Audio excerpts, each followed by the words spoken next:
Reading and Literacy Grade 1 Quarter 1 Week 3 Day 2 Let's learn about words that begin with letter I. Matatag curriculum. Hello kids, it's me, Teacher Frel.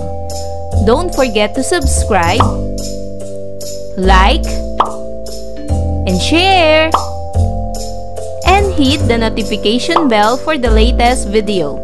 You can also follow my Facebook page, Teacher Frel TV. For today's lesson in Reading and Literacy 1, we will discuss about words that begin with letter I. Day 2. At the end of the lesson, the learner shall be able to identify initial sounds, letter I. Produce the sound of the letters I.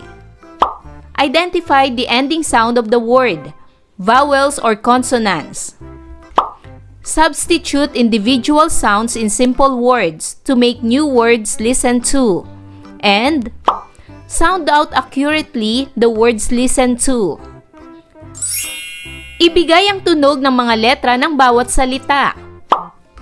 Ang tunog ng bawat letra ay S, A, Sam. Kayo naman mga bata. Magaling! Ibigay ang tunog ng mga letra nito. A, Am. Kayo naman mga bata. Magaling!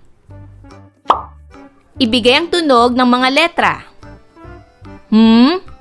A, Ma. Kayo naman mga bata. Magaling! Ibigay ang tunog ng mga letra. A, S, As. Kayo naman mga bata. Magaling! Sumunod. S, A, Sa. Kayo naman mga bata. Ngayon naman ay ibigay ang huling tunog ng bawat salita. Ano ang huling tunog ng salitang mesa? Ang salitang mesa ay nagtatapos sa letrang A. Ang tunog ng letrang A ay A. Ang sumunod na salita ay atis. Ang salitang atis ay nagtatapos sa letrang S. Ang tunog ng letrang S ay S. Sumunod na salita ay siyam. Ang salitang siyam ay nagtatapos sa letrang M. Ang tunog ng letrang M ay Anim. Ang salitang anim ay nagtatapos sa letrang M.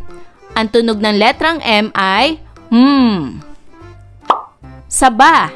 Ang salitang saba ay nagtatapos sa letrang A. Ang tunog ng letrang A ay A.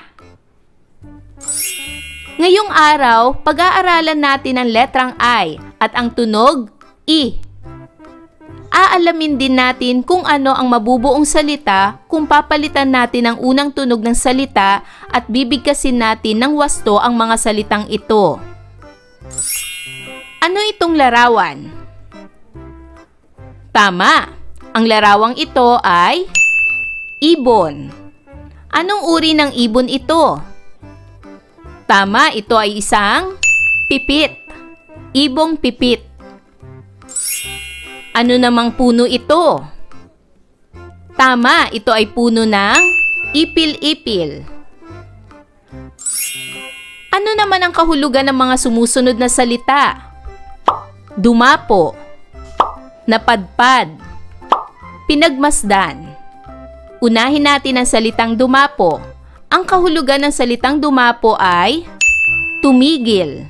Halimbawa, ang ibon ay dumapo sa sanga.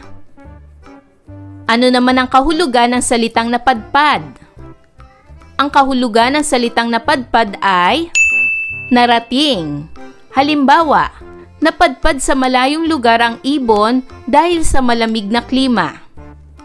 Ang kahulugan naman ng salitang pinagmasdan ay tiningnan. Halimbawa, pinagmasdan niya ang magandang tanawin. Ang mga larawan ng ibon at ipil-ipil at ang mga salitang ito ay may kinalaman sa ating babasahing tula. Basahin ang tula ng may emosyon. Narito ang tula. Aba, aba, ano itong aking nakita? Isang ibong pipit na palipad-lipad. Sa puno ng ipil-ipil dumapo, napadpad. Aking pinagbasdan, sinundan at nilapitan. Isang pugad na may isang itlog, aking natuklasan. Naibigan niyo ba ang tula, mga bata? Ngayon naman ay sagutin ang mga tanong. Para sa unang katanungan, anong nakita ng nagsasalita sa simula ng tula? Tama! Ang nakita ng nagsasalita ay isang ibong pipit na palipad-lipad. Pangalawang tanong, paano inilarawan ang ibong pipit sa tula? Tama!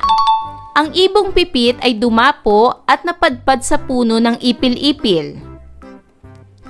Pangatlong tanong, anong natuklasan ng mga nagsasalita sa huli ng tula?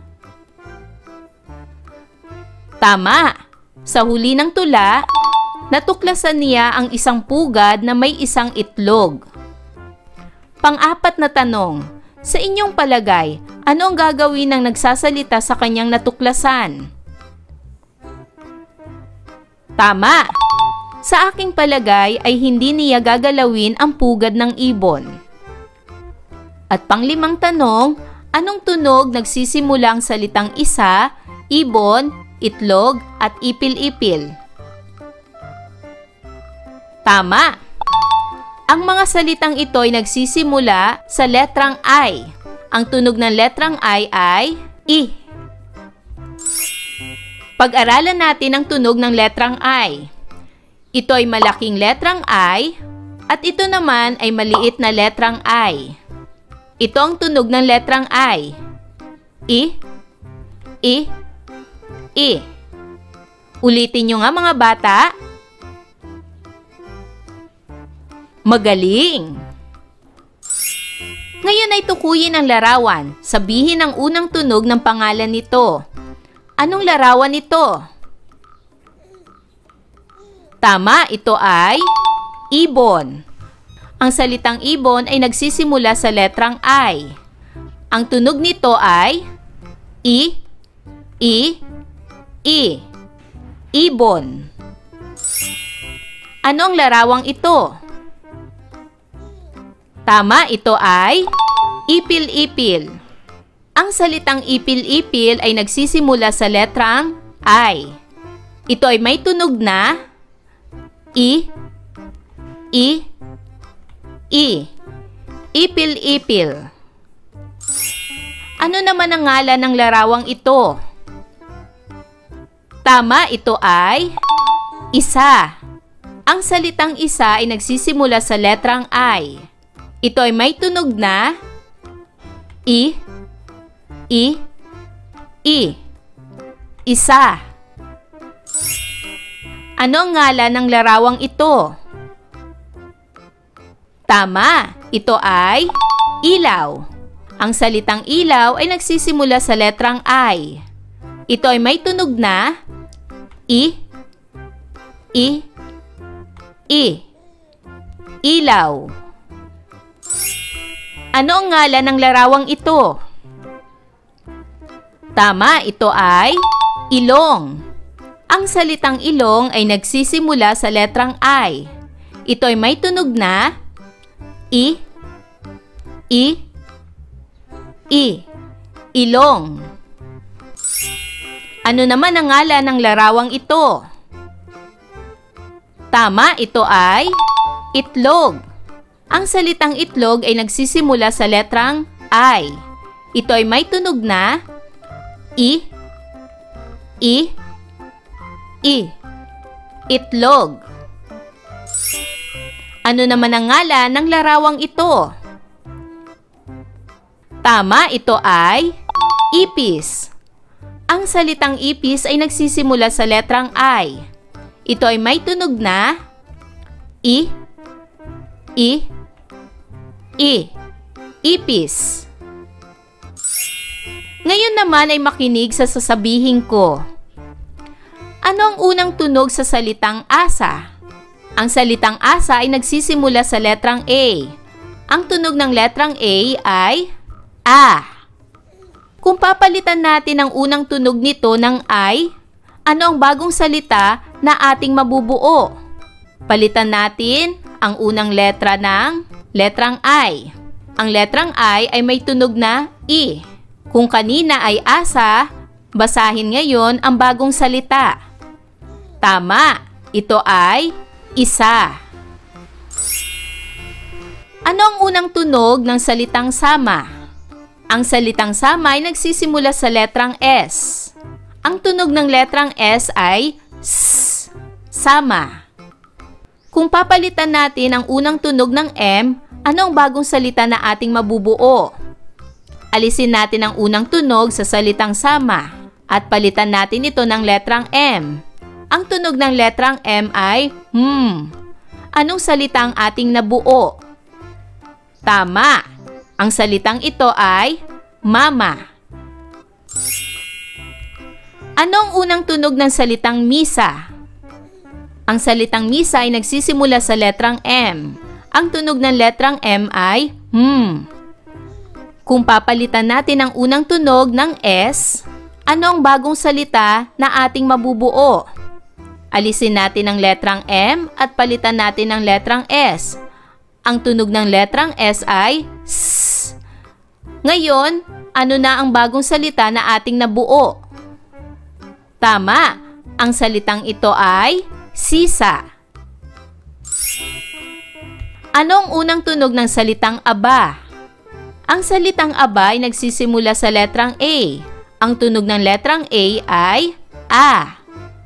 Kung papalitan natin ang unang tunog ng I, ano ang bagong salita na ating mabubuo? Alisin natin ang letrang A at palitan natin ang letrang I. Ang tunog ng letrang I ay I. Ano ang bagong salita na ating mabubuo? Tama, ito ay iba. Nababago ba ang salita kapag pinapalitan ang unang tunog nito? Tama, kapag pinalitan ang unang tunog nito, nababago ang salita. Ngayon ay dumako na tayo sa pagsasanay bilang isa. Isulat ang check kung ang larawan na ipinapakita ay nagsisimula sa letrang I at X naman kung hindi. Unang larawan, isda. Ito ba'y nagsisimula sa letrang I? Check o X? Tama, ito ay nagsisimula sa letrang I. Pangalawang larawan, saging. Ito ba'y nagsisimula sa letrang I? Check o X? Tama, ito ay X, hindi nagsisimula sa letrang I. Pangatlong larawan, ibon. Ito ba'y nagsisimula sa letrang I? Check o X? Tama, ito ay nagsisimula sa letrang I. Check. Pangatlong larawan, mesa. Ito ba'y nagsisimula sa letrang I? Check o X? Tama, ito ay X, hindi nagsisimula sa letrang I. Panglimang larawan, itlog. Ito ba'y nagsisimula sa letrang I? Check o X? Tama, ito ay check, nagsisimula sa letrang I. Pang-anim na larawan, ilog. Ito ba'y nagsisimula sa letrang I? Check o X? Tama, ito ay check, nagsisimula sa letrang I. At panghuling larawan, araw. Ito ba'y nagsisimula sa letrang I? Check o X? Tama, ito ay X, hindi nagsisimula sa letrang I. Ayan mga bata, naunawaan niyo ba ang ating aralin sa araw na ito? Kung ganon, magaling! Mga bata, sana'y marami kayong natutunan sa ating aralin. Hanggang sa susunod na video lesson, paalam! Thanks for watching!